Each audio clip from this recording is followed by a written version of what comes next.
The newsroom.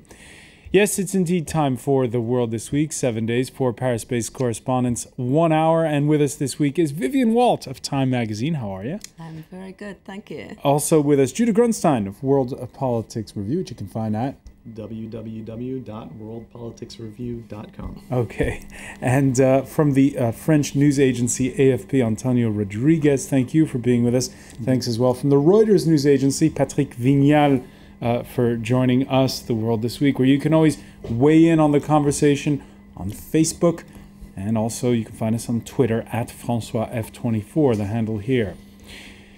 2 weeks ago, it was a Syrian Air Force colonel flying his MiG fighter jet to Jordan. This week, it's a childhood friend of Bashar al-Assad, General Munaf Tlas, a Sunni from the rebel town of Rastan. His family's already reportedly in Dubai. A source tells the French news agency AFP that his father, Mustafa Tlas, was Syria's defense minister for decades before his retirement. The defection there of a general in the elite Republican Guard charged with protecting the regime, by far the most high profile. But when you scratch the surface, Patrick Vignal, even there are questions. When this story first broke on Thursday, we thought, here it is, the tipping point.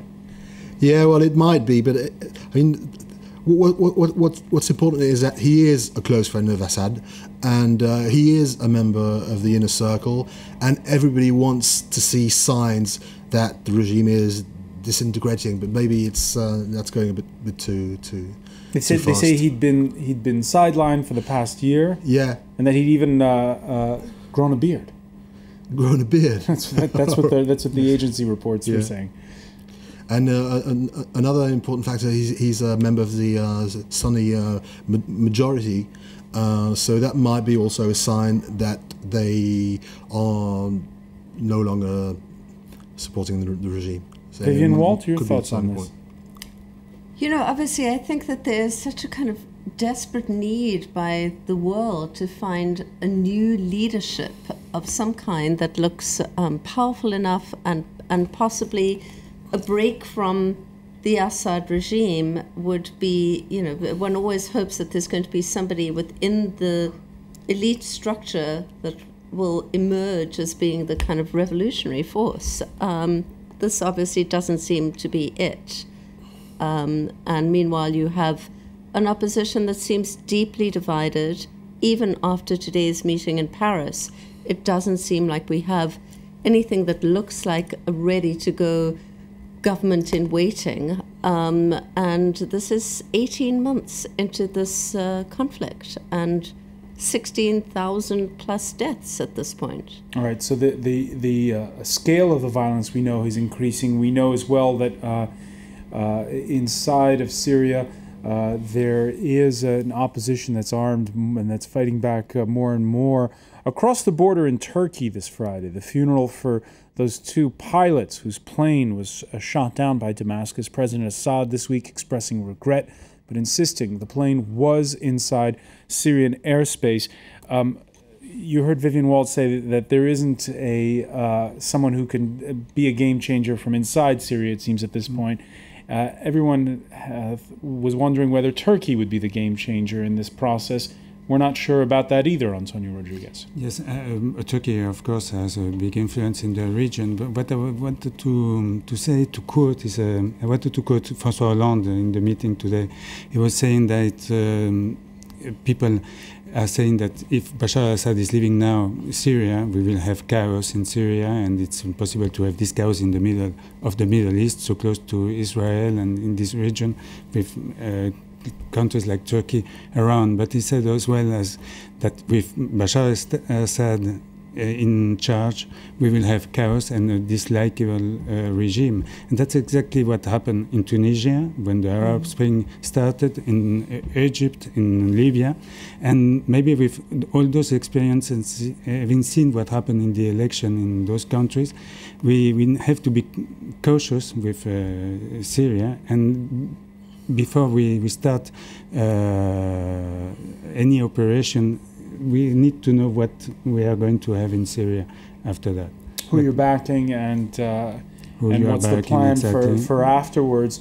The French foreign minister talking about invoking Chapter 7, this United Nations mandate that gives it that would give it the UN more force inside of Syria. The thing is, though, that really at this point, I don't think anyone wants to enter Syria militarily. The Turkey, even after the downing of the Turkish jets, for instance, Turkish public opinion is still very opposed to a military intervention.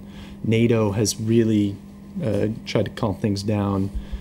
Even at the conference today, from what I understand, Hillary Clinton is talking more about trying to get the Russians and the Chinese to stop blocking Security Council action to try and clamp down economically on the Assad regime.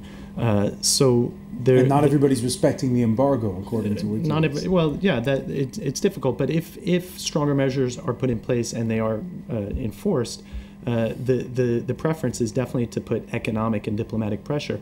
The problem with this whole crisis is that there has never been any traction. Every time there seems to be a step forward where one obstacle has been overcome, it never actually generates any forward momentum. It slips back, and I think that's what we've seen now. And on the World This Week's Facebook page, Moses from Malawi said, "Why are China and Russia shunning away from the Friends of Syria meeting?" Well, Moses, Moscow sticking to script on this one, at least publicly, with strong objections this week to the concept of offering asylum to Assad in Moscow. Heard from them that they were convinced that we would take Assad, and by doing so would resolve all the problems of the Syrian people. This is a lack of understanding of the factual side, a lack of understanding of what is going on and of Russia's position. Did you make any headway, Patrick Vignal, in understanding what the back channel talk is on all of this, beyond the posturing? Well, I think everybody agrees that Russia hold the key, and the only reasonable way out is Russia's attitude changing. They could either accept the Chapter 7 resolution, or maybe convince Assad that he has to step out. Whether that might happen, it remains to be seen, but diplomatic circles believed a few weeks or months ago that it would never happen, and now it is changing slightly. So maybe there is a ray of hope there. All right, we will continue to watch that story. Here in France this week, now that the presidential election is over, now that legislative elections are over, now that the EU summit is past, what are the new guys in charge going to do about the deficit? Well, Tuesday saw Socialist Prime Minister Jean-Marc Ayrault read out a general policy speech before Parliament that promised a 75% tax the rich bracket on revenue above 1 million euros. But it also included a not-so-socialist pledge to balance the budget by 2017.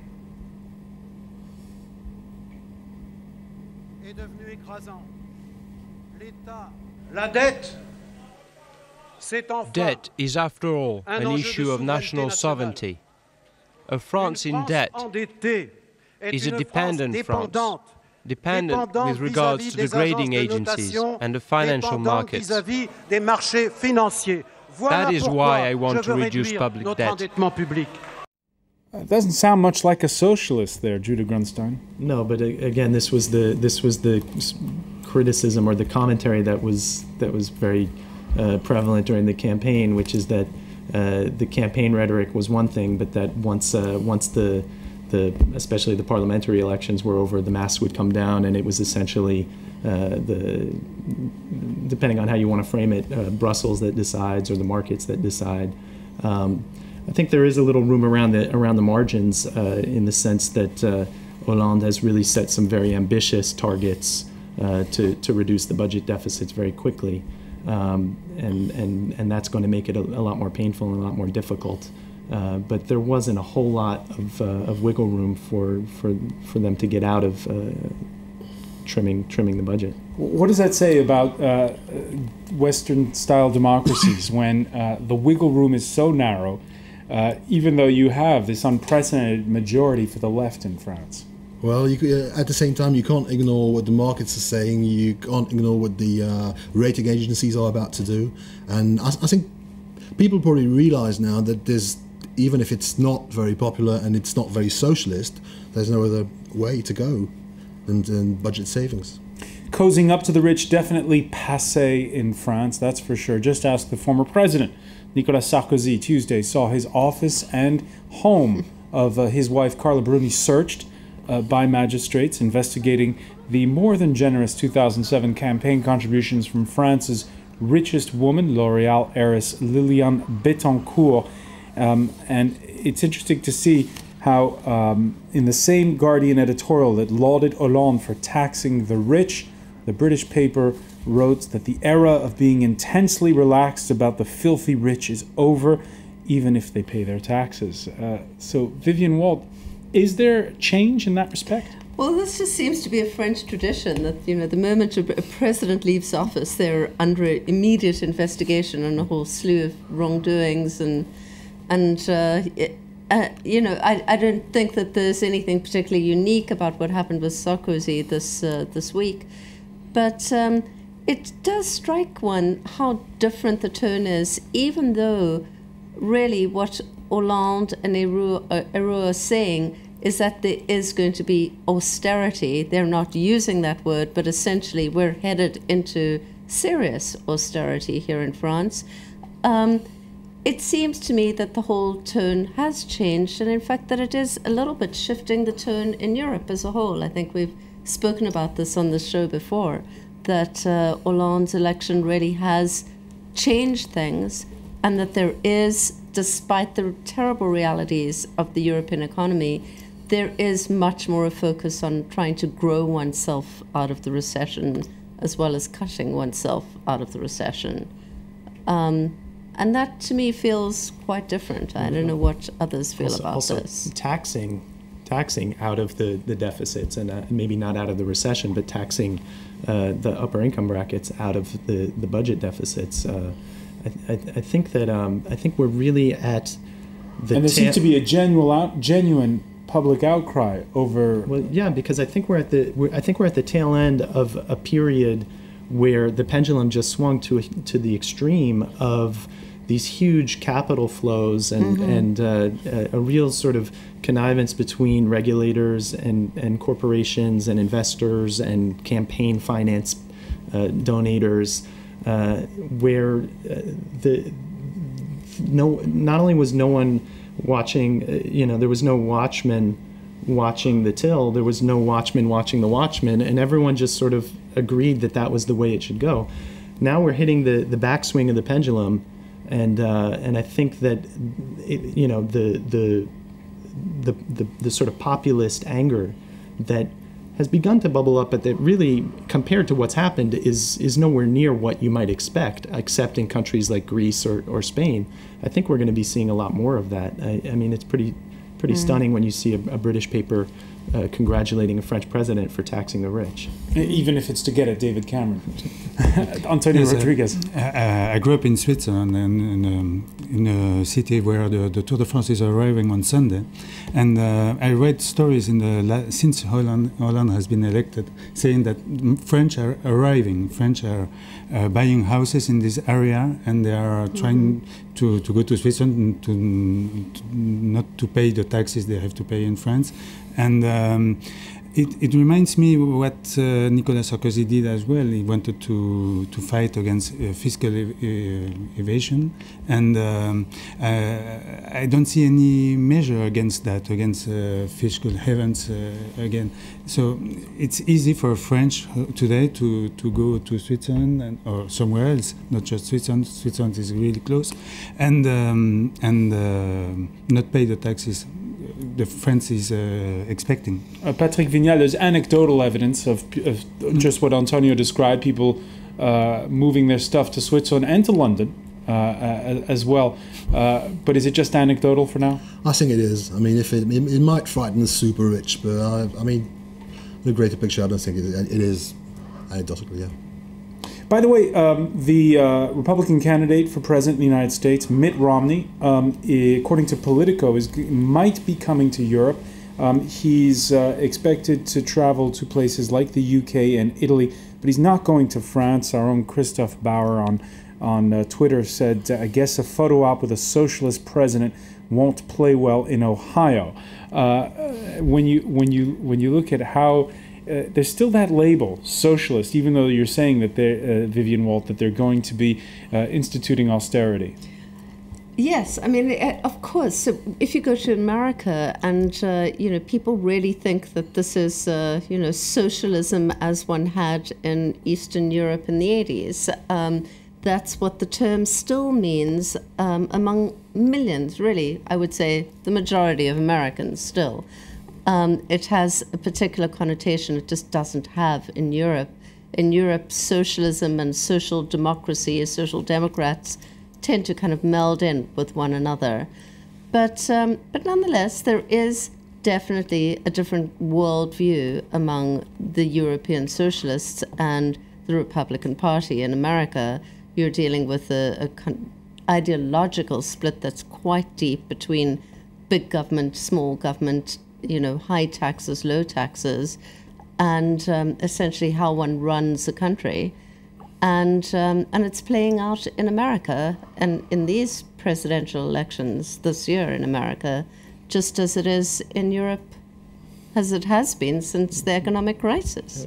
I mean, Mitt Romney has been trying to convince people that he's actually running against a socialist president in the United States, right. and there are quite a few Americans that believe that. Quite a few. There's a on the fringes.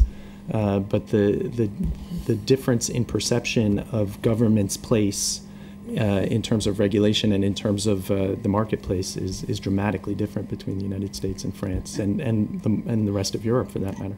And Mitt Romney is a French-speaking candidate, and it reminds me John Kerry in 2004 against George Bush. John Kerry was a French-speaking candidate, and he didn't say a word in French because it was not good for him to. Well, he lost the election anyway, but he didn't say a word in French. Mm-hmm. When we come back, we're going to take a look at something that could have repercussions for the whole planet. Right now, it's a scandal, another one at a bank. And it could have a big fallout. We'll tell you why. You're watching The World This Week.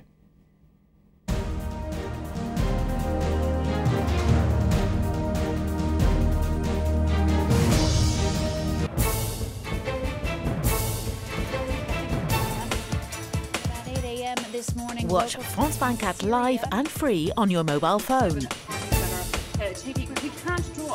Anywhere in the world, on almost any cell phone, whatever your provider. Watch France 24 live and in 3 languages. France 24 on your mobile phone. Just visit our website, france24.com, and click on mobile. Select your phone brand, enter your phone number, and you'll receive a free SMS telling you how to install our player. You can watch France 24 live and get the latest world news for free on your mobile.